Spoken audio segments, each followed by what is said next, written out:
Chapter 11. The Resonance. The Wordscape flagship store in Knoxville buzzed with energy. Rows of chairs were filled with readers, students, and curious visitors drawn by a panel on sustainability and creativity. Booksellers wove through the crowd carrying stacks of featured titles. At the same time, TopNote's acoustic playlist filled the air, soft enough to blend seamlessly into the hum of conversation. Samuel Grant stood just off to the side, listening to the panel discussion unfold. A professor spoke passionately about the intersection of art, literature, and innovation, weaving together the themes of sustainability and resilience. At her side, a TopNote artist added stories from the tour, moments when music sparked conversations about clean energy, the environment, and change. "It's like we planted seeds without knowing how much they would grow," the artist said. Samuel's eyes swept the room and lingered on the display near the entrance. Powered by SkyPath Innovations, music, literature, energy for change. As always, Kirsten had arrived early that morning, slipping into the store unnoticed. She wandered quietly through the shelves before settling near the back of the room. Her presence was invisible in the best way, not absent, but simply unobserved. She didn't need to speak. Her work had already taken root. From her seat, she could see Manny Duncan, Earl Mauller, and Samuel Grant standing near the crowd, talking quietly. Their postures were more relaxed now, weight lifted, confidence restored. The once disparate threads of their companies had woven into something cohesive, stronger than before. Energy, story, connection. Kirsten's eyes lingered on the small interactions that reflected the transformation. Readers exchanged books and thoughts near a Wordscape display titled Voices for the Future.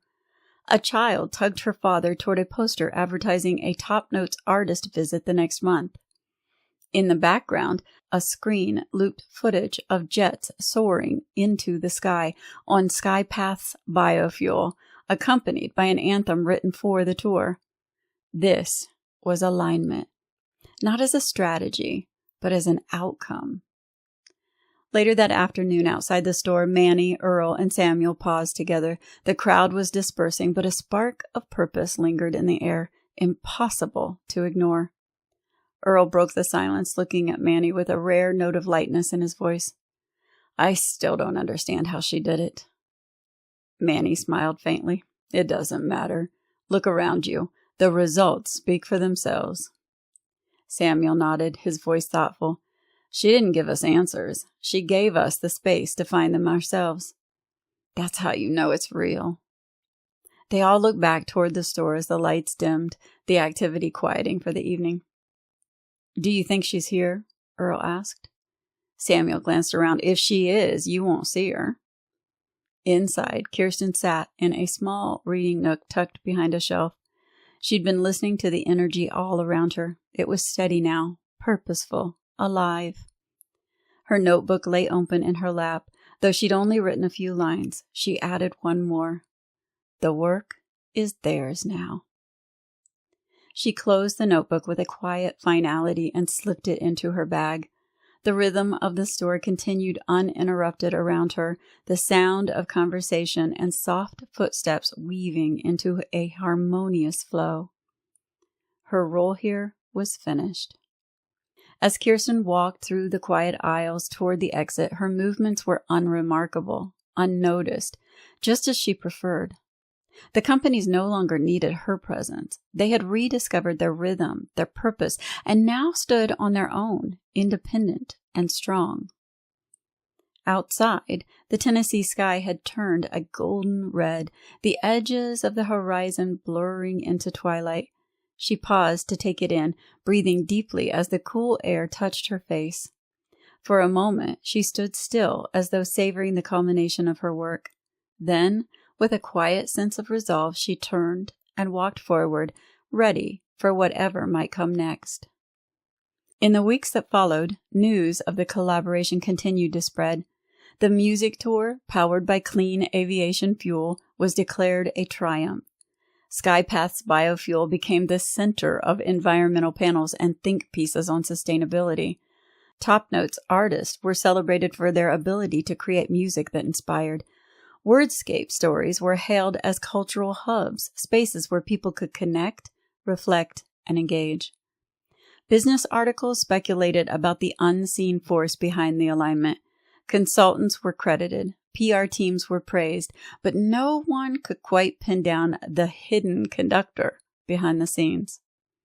In an op-ed titled "The Resonance Factor: What Happens When Purpose Aligns," a journalist captured the essence of what had happened. Sometimes leadership is not about being seen, but about creating the space where others can thrive. Whoever orchestrated this partnership understood that alignment isn't forced, it's revealed. And when it's revealed, it resonates far beyond what anyone can predict. Months later, Manny sat in his office at SkyPath reviewing projections for the biofuel division. Wordscape was preparing its next literary festival, now a nationally anticipated event. TopNote had announced a second tour, this time with international stops. The work continued, driven by purpose and connection. Haley entered, a file in hand. "You're going to like this," she said, setting it before him. Manny opened it, skimming the numbers. Growth, stability, momentum. It was all there. "She did good work," Haley said quietly. Manny looked up, his expression thoughtful. "She gave us back ourselves." Haley nodded, her voice steady. "And she left before we could thank her." "She doesn't need thanks," Manny replied. "That's not why she does it." They sat silently for a moment, reflecting on the unseen leadership, the invisible hand that had set all this into motion. Then Manny closed the file, stood, and focused on the next challenge. The work continued, but they carried it forward on their own this time. As Kirsten sat in her home office miles away, the late afternoon light spilled through the windows and her phone buzzed again. Another unknown number, another potential client calling. She picked it up and opened her notebook to a fresh page. There was always another ripple waiting to take shape. And somewhere, someone was ready to find their alignment.